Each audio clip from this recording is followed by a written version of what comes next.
राम राम आप सभी एस्पिरेंट्स को। Welcome to day 19th of crack MPPSC study blog. आज मुझे पढ़ने बैठने में थोड़ा लेट हो जाता है। ऑलमोस्ट 1:40 पे मैं बैठी हूँ पढ़ने। जो मेरा फर्स्ट स्टडी सेशन होता है वो होता है 12 साढ़े 12 बजे से 2 बजे तक। तो ऑलमोस्ट जो मेरा सेशन है वो ख़त्म जब होता है और आज मैं उसी समय बैठी हूँ।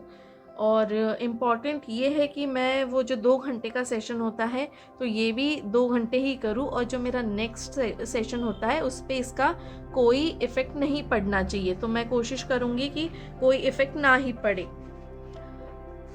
देखिए, फिर मेरी घड़ी यहाँ पर बंद हो जाती है। मैं इसे सही टाइम पे लगाती हूँ और स्टार्ट करते हैं अपन आज का ब्लॉग। आई थिंक मेरा ये आज पॉलिटी का लास्ट डे होगा, क्योंकि अब मेरे 6-7 ही पेजेस बचे हुए हैं। थोड़े से 2-3 पेजेस कल रात को मैंने एक्स्ट्रा बैठ के पढ़ लिए थे, मुझे नींद नहीं आ रही थी। और मेरा जो रात का तीसरा जो सेशन है वो भी कंप्लीट हो चुका था, तो मैंने सोचा कि थोड़ा पढ़ लेती हूँ। और इसी वजह से मैं थोड़ा आज उठने में लेट हो गई, सब चीज़ें लेट हुई और मुझे अभी पढ़ने बैठने में भी लेट हो गया। तो मेरे बचते हैं बहुत ही कम पेजेस और मुझे लगता है कि आज वो 2 घंटे के पहले ही हो जाएंगे।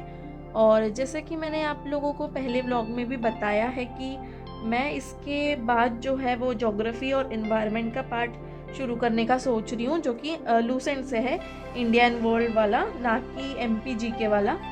क्योंकि मुझे अभी लूसेंट की एक आदत सी हो गई है कि इसमें एक पेज में मुझे कितना टाइम लगता है, इनकी वर्डिंग्स कैसे होती है, तो मुझे थोड़ी अच्छी अंडरस्टैंडिंग आ गई है इस चीज़ की।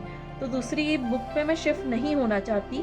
लेकिन एक पॉइंट ये भी मुझे लग रहा है कि अगर मेरा पॉलिटी सेक्शन हो जाता है तो मुझे एक अच्छा समझ बन गई है पॉलिटी की।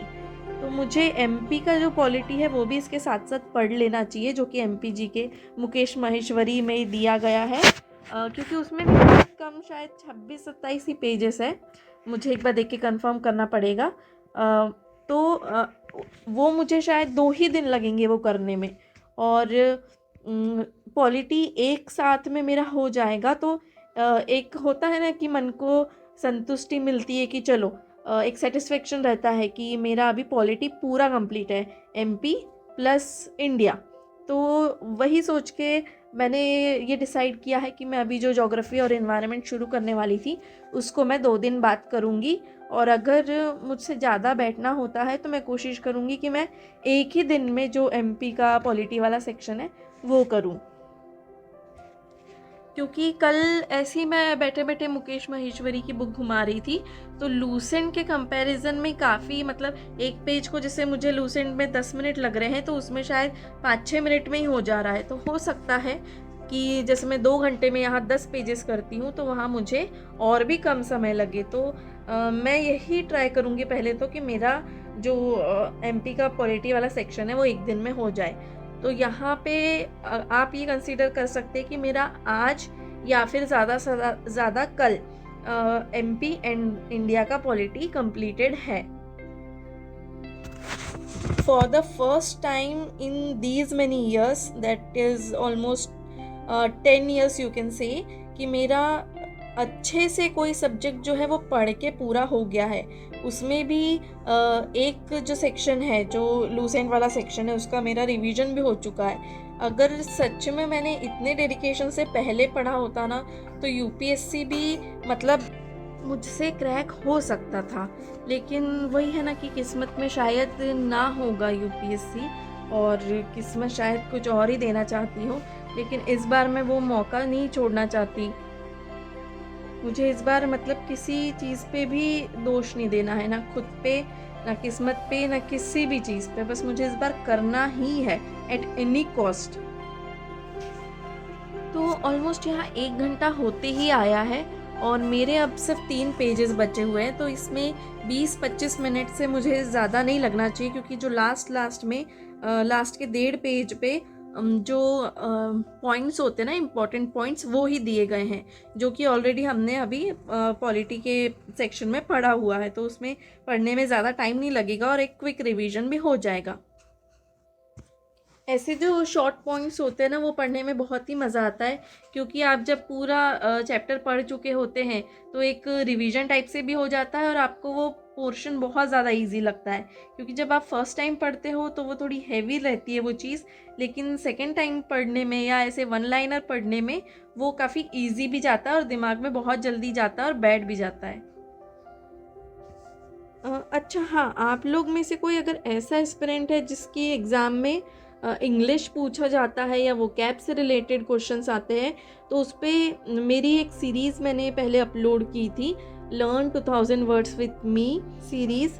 तो उसे प्लीज़ जाके देखें। उसमें मैंने डे 1 से डे 200 तक के डेली जो है वो 10 वर्ड्स इंग्लिश के लर्न करवाए हैं, और उसमें ये हिंदी मीनिंग, इंग्लिश मीनिंग और उसका जो एग्ज़ाम्पल है वो मैंने लिखा हुआ है। तो आप या तो आप पूरा डे वाइज फॉलो कर सकते हैं, या फिर एक एक ही मैंने एक वीडियो बनाया जिसमें डे 1 से लेके डे 200 तक का रिवीजन है, लेकिन उसमें सिर्फ इंग्लिश मीनिंग दिए हुए हैं, उसमें हिंदी मीनिंग और एग्जाम्पल नहीं दिया हुआ है। तो आप अपने अकॉर्डिंगली चूज़ करें, क्योंकि वो जो वर्ड्स है ना, 2000 वर्ड्स, वो जो मोस्ट ऑफ द एग्ज़ाम्स में आते हैं ना, उनका एक कलेक्शन है, जो कि हमको मेड इजी में एक सर ने पढ़ाया हुआ था। तो वहीं से मैंने यूज़ करते हुए आप लोगों से ये चीज़ शेयर की है और उस पर बड़ी मेहनत की है। तो प्लीज़ जिसके भी एग्ज़ाम में इंग्लिश या वोकैब से रिलेटेड चीज़ें आती है, वो सीरीज़ जाके ज़रूर देखिए, आपको बहुत हेल्प मिलेगी। और ऐसी ही सीरीज़ लाने का मेरा आगे भी प्लान है। एक तो मैं सी सेट वाले सेक्शन पे लाने वाली हूँ, क्योंकि वो मेरा सेक्शन अच्छा भी है, और मैंने जैसे बताया कि मेरे बिना पढ़े ही उसमें 85 क्वेश्चंस करेक्ट हुए हैं 100 में से, और उसके मेरे पास बहुत ही शानदार जो है शॉर्ट नोट्स बने हुए हैं, जो कि एक बार आप कर लोगे तो आपको शायद कुछ और फिर पढ़ने की ज़रूरत नहीं पड़ेगी। वो भी मैंने अपनी कोचिंग के सर से सीखा हुआ है, तो उस पे ही बेस्ड है। और लेकिन अभी जैसे एग्ज़ाम की डेट बहुत पास आ रही है, तो मुझे समझ नहीं आ रहा है कि मैं वो कब बनाऊंगी, पर मेरा वो वैसा सीरीज़ बनाने का है प्लान। और जो मैंने 3 जनवरी को एक टाइम टेबल जो बनाया है, जिसे मैं अभी फॉलो कर रही हूँ, अगर कोई एस्पिरेंट ऐसा है जो वो टाइम टेबल जानना चाहता है, या मैंने क्या सोच के वो टाइम टेबल बनाया है, किस तरीके से बनाया है, आपको अगर वो देखना है तो प्लीज़ कमेंट करके बताएं, मैं आपसे वो शेयर करूँगी। और उससे अगर किसी की हेल्प हो सके तो ये अच्छा ही है।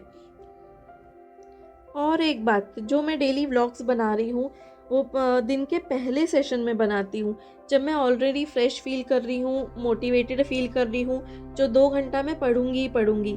पर मैं सोच रही हूँ कि अब से मैं रात वाला जो सेशन है, लास्ट सेशन, उसका व्लॉग बनाऊँ, क्योंकि उसमें फिर मैं बंद जाऊँगी। अगर मैं 10:30 बजे बैठ रही हूँ तो मुझे 12:30 तक करना ही करना पड़ेगा। नहीं तो होता ये है कि 4 में से एक ही दिन मेरी 2 घंटे की कैपेसिटी क्रॉस करने की इच्छा होती है। अदरवाइज़ अगर मेरा जो उस दिन का टाइम टेबल है, उसमें अगर मेरा 1.5 घंटे में ही हो गया तो वो करके मैं सो जाती हूँ, या 1 घंटे में ही हो जाता है कभी कभी। लेकिन अगर मैं व्लॉग बनाऊँगी तो मुझे 2 घंटे कंपल्सरीली बैठने ही पड़ेंगे। तो वही मैं सोच रही हूँ कि अब नेक्स्ट जो व्लॉग रहेगा ना, वो मैं फिर रात में ही बनाना शुरू करती हूँ। चलो, बातों बातों में व्लॉग आगे निकल गया। मेरा जो पॉलिटी का सेक्शन है वो मेरा कंप्लीट हो चुका है, and I am so happy about it. और मैंने स्टार्ट कर दिया है जो एमपी का पॉलिटी वाला पार्ट है ना, वो 26-27 ही पेजेस है, और आज 5-6 पेजेस कर लेती हूँ, और उसके बाद एक दिन बैठ के पूरे वो जो बचे 20 पेजेस है वो भी कर डालूंगी, तो मेरा एक बार का पॉलिटी हो जाएगा। हाँ, लेकिन जो लक्ष्मीकांत के पीछे के मैंने नोट्स जमा करके रखे हैं, जिसमें आर्टिकल्स दिए हैं, अमेंडमेंट्स दिए हुए हैं एक जगह पे, वो मुझे पढ़ने की बहुत ज़्यादा ज़रूरत है। मतलब मैंने अभी याद नहीं की है, मैंने सिर्फ अभी रीडिंग दी है सभी चीज़ों की। तो जो याद करने वाला, जो रट्टा मारने वाला सेक्शन बचा हुआ है, वो अभी मुझे करने की आवश्यकता है। तो वो वाले पार्ट को मुझे ऐसा चलते फिरते करना पड़ेगा कि थोड़ा टाइम मिल गया, 10 मिनट मिल गए बीच में, तो उठा लिए वो आर्टिकल्स वाला पेजेस, वो रीडिंग दे रहे हैं उसमें। 3-4 बार जब आप उसको रीडिंग देंगे तो अपने आप ही वो चीज़ें याद होती चली जाएगी। और फिर जैसे डे 1 पे पढ़ लिया एक बार, फिर डे 15 पे पढ़ लिया, तो ऐसे में आपको रिवीजन भी होगा और याद भी रहते जाएगा। नहीं तो फिर बस एक बार पढ़ लिया और याद कर लिया और फिर देखा जाए तो 1 महीने में भूल गए, ऐसा नहीं होना चाहिए। ठीक है ना।